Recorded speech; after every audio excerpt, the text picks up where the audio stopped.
Assalamualaikum Sobat Football United. Seperti biasa sebelum pertandingan menghadapi Luton, pertandingan Manchester United ya, ada konferensi pers dari Erik ten Hag. Gue ambil langsung dari Manchester Evening News rangkumannya. Gue artikan dulu, nanti baru kita bahas secara ringan amatiran tentang 9 kekalahan karena Manchester United di 17 pertandingan ini sudah menderita 9 kekalahan. Ini bahkan yang terburuk dari beberapa musim dalam sejarah Manchester United. Erik ten Hag mengatakan ini tentang hasil akhir dan kita harus memenangkan setiap pertandingan. Jadi kita sekarang sangat kecewa. Akhirnya ini tentang hasil, tapi ini juga selalu tentang sebuah proses. Juga harus berpikir tentang hal tersebut. Dan juga bagaimana bisa mengatur proses. Ini hal yang sekarang kita berfokus. Erik ten Hag tentang karakter dari para pemain. Saya pikir kita sering membuktikan kalau kita ini sebenarnya bisa ya bermain dengan karakter. Seperti ketika menghadapi Fulham, ketika menghadapi Brentford. Tim ini bisa mengatasi tantangan yang besar. Erik ten Hag juga memberikan komentarnya setelah ditanyakan tentu saja terkait dengan performa Marcus Rashford. Dia saat ini tidak happy dengan performanya. Kita juga tidak happy dengan performanya. Dia memiliki ekspektasi yang tinggi dari dirinya. Dan saat ini dia tidak berada di performa terbaiknya, tapi saya tahu dia akan kembali. Tentang Luton, Erik ten Hag mengatakan, saya pikir mereka memiliki beberapa performa yang bagus dan juga hasil yang bagus. Kita harus waspada tentang hal tersebut. Dan tentu saja tidak ada pertandingan yang mudah di Premier League. Anda harus berada di sisi terbaik Anda dan kita harus berada di situasi 100% untuk fokus ke kemenangan. Kabar tentang Jonny Evans, Erik ten Hag mengatakan, saat ini kita belum bisa mendapatkan hasil yang menyeluruh. Jadi kita tidak akan menyelesaikannya karena sudah waktunya persiapan. Jadi kita tidak memiliki detail tentang bagaimana cederanya, apa keadaannya. Tapi yang jelas besok Jonny Evans tidak akan bermain. Nah, ini yang menarik, ada pertanyaan terkait dengan Mason Mount. Kenapa kok Mason Mount ini jarang mendapatkan start ya kan? Sang manajer mengatakan kalau tentu saja dia memiliki beberapa start sebenarnya di musim ini. Dan juga beberapa kali pekan lalu menghadapi Newcastle. Contohnya, tapi selalu ada alasan tentang hal tersebut dan sering juga ada beberapa hal seperti cedera di awal musim dan juga situasi ketika pemain lain ternyata situasinya atau penampilannya lebih baik. Lalu ya Anda harus menunggu untuk menit Anda bermain ya. Ditambahkan ini masih tidak ada perubahan ya, artinya ekspektasi atau pengharapan terkait dengan Mason Mount. Tapi setelah dia memulai musim ini, dia memiliki cedera. Dan itu merupakan momen terburuk bagi pemain baru untuk mendapatkan cedera di awal. Karena ini menghentikan proses integrasi atau penyatuan ya. Dan itu merupakan kemunduran bagi kita semua. Sekarang kita harus menemukan tempat ya bagi dia untuk dia juga harus fight, harus berjuang untuk mendapatkan tempatnya kembali. Kembali lagi ke Marcus Rashford, Erik ten Hag mengatakan di momen ini dia tidak berada di performa terbaiknya. Tapi saya tahu dia akan kembali. Ketika tim bermain baik, dia akan bermain baik. Dia akan mencetak gol. Dan saya percaya akan hal tersebut. Jadi juga musim ini dia akan berkembang dan mencetak gol. Dia secara total berada di tim ini dan dia juga tahu tentang apa yang terjadi. Dia akan kembali seperti semula dan bisa saja itu terjadi dengan cepat. Kadang-kadang Anda hanya membutuhkan satu pertandingan untuk bisa kembali lagi ya, dan saya yakin dia akan mendapatkannya. Ya, itu tadi konferensi pers dari Erik ten Hag yang sudah gue artikan. Jadi ada beberapa situasi, ada 2 pemain yang dibahas secara spesifik ya, secara lebih banyak, yaitu adalah Marcus Rashford dan juga Mason Mount. Tadi disinggung oleh Erik ten Hag bahwasannya memang performa, kalau yang gue tangkap ya, performa dari Marcus Rashford ini ngikut ke performa tim. Karena dia ini bukan, ada beberapa pemain di sepak bola yang mereka ini bisa merubah jalannya atau situasi di tim secara keseluruhan. Ada juga pemain yang ngikut ke performa tim secara keseluruhan. Dan gue menilai secara ringan amatiran, baik itu secara karakter maupun juga secara bahkan permainan, Marcus Rashford itu berada di situasi yang kedua gitu. Dan gue tidak ada masalah dengan hal tersebut, karena pemain tentu saja punya karakter berbeda-beda. Dari dulu, dari zamannya Sir Alex Ferguson di Manchester United, ada pemain yang karakternya berbeda-beda. Ada pemain yang bisa memberikan atau membawa tim sendirian, artinya dia bisa memberikan perubahan dan lain-lain. Tapi ada juga yang anggota yang melengkapi gitu ya. Ketika tim ini sedang performa bagus, nah mereka melengkapi performa tersebut.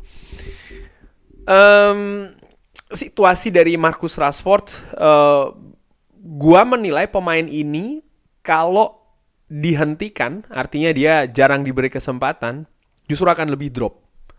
Dan seperti karakter yang gue sebutkan tadi ya, ada pemain yang ngikut, ada pemain yang bisa merubah. Ada juga pemain yang ketika dia ini sedang performanya tidak bagus, ketika dia ada masalah, kalau dia di drop justru penampilannya akan lebih drop lagi.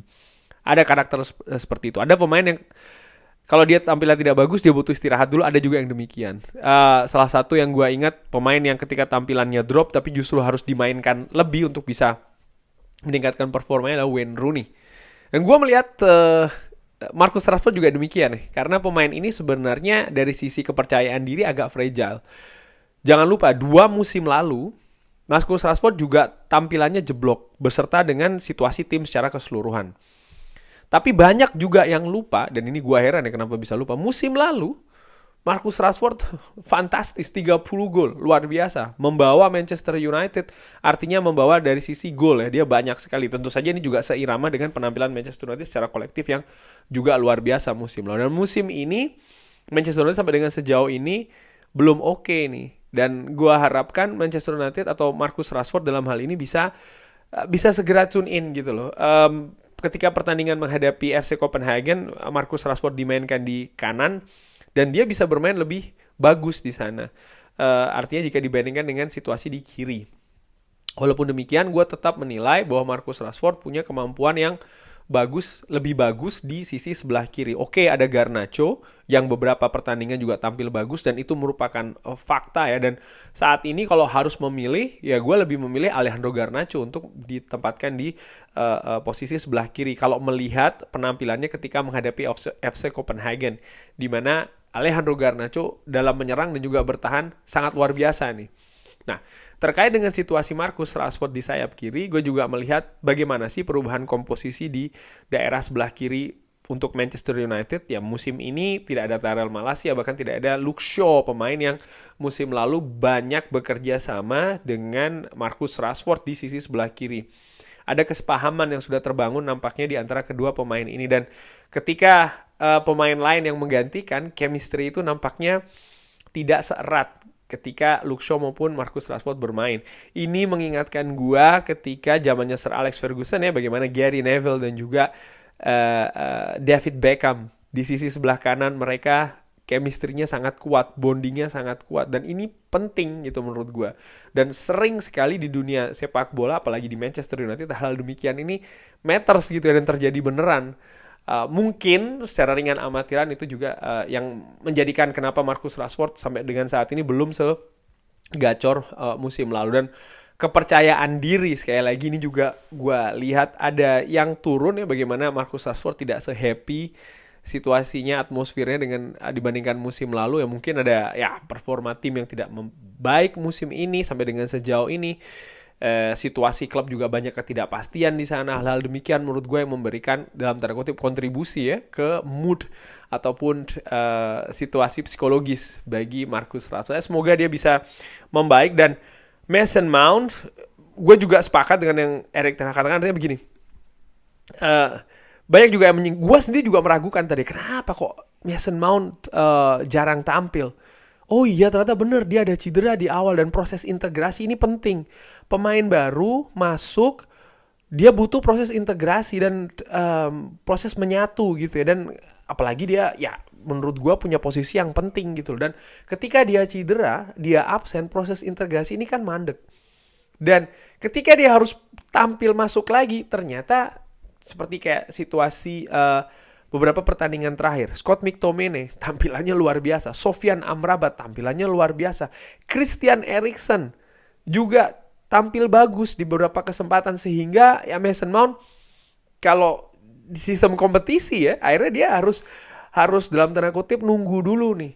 Yang tadinya gue perkirakan ya kalau dia ini fit dari awal ya mungkin dia akan lebih banyak mendapatkan menit bermain supaya integrasi itu ada. Tapi dengan situasi dia absen dulu, dan ketika dia absen justru pemain lain tampilannya lumayan, ya dia harus nunggu dulu. Dan di beberapa kesempatan ketika dia dimainkan sejauh ini juga dia belum memberikan impact yang besar juga, sehingga ya untuk dimainkan sebagai starter, kalau sekali lagi hanya untuk coba-coba dari musim lalu, filosofi dari Erik ten Hag, dia tidak pakai filosofi coba-coba ya, sebagaimana fans Manchester United mungkin lebih banyak, kenapa nggak coba ini, kenapa nggak diperhatikan situasinya di Carrington, diperhatikan situasinya di pertandingan sebelumnya, baru diberikan kesempatan. Satu poin besar yang gue nilai dari pertandingan menghadapi FC Copenhagen, salah satunya adalah Anthony yang diistirahatkan dan lebih memilih Marcus Rashford, dan ternyata memang ada situasi yang berubah di sana. Walaupun demikian gue juga berharap Anthony ini bisa segera menemukan ya momentum dia, walaupun saat ini sedang berada dalam situasi yang sulit ya, ada gangguan di luar lapangan terkait dengan masalah hukum, dan banyak yang tidak melihat ke arah sana. Jangan lupa pemain juga seorang manusia, konsentrasinya juga bisa jadi terpecah ya kalau ada gangguan-gangguan. Dan Erik ten Hag, oke, tadi soal masalah Johnny Evans, Luton, itu mungkin yang akan terakhir yang gue bahas, bagaimana Erik ten Hag mengatakan ya Luton ini bisa jadi ancaman, cuman karakter menurut gue ini juga memegang peranan. Manchester United tanpa karakter, lupakan taktik, permainan atraktif, strategi dan lain-lain. Karakter harus ada dulu di atas lapangan. Mereka harus bisa membawa ya lambang di dada, membawa jersey ke permainan mereka di atas lapangan. Karena nampaknya di beberapa pertandingan sebelumnya ini menjadi masalah loh menurut gue. Dan sekaligus juga ini memperlihatkan bagaimana situasi dari dressing room Manchester United ini yang belum sepenuhnya kondusif dan bahkan mungkin positif. Cuman ya ini merupakan tantangannya. Semoga ketika menghadapi Luton, pemain bisa timbul lagi karakternya seperti ketika menghadapi FC Copenhagen dan juga menghadapi Fulham. Dan seperti yang disinggung juga di awal oleh Erik ten Hag, hasil positif, ini penting. Main bagus doang, kalah, percuma menurut gue, saringan amatiran. Yang dibutuhkan saat ini, lebih penting dari apapun itu, adalah hasil kemenangan. Itu dia. Terima kasih sudah menyaksikan, jangan lupa like, subscribe. Wassalamualaikum warahmatullahi wabarakatuh. Thank you.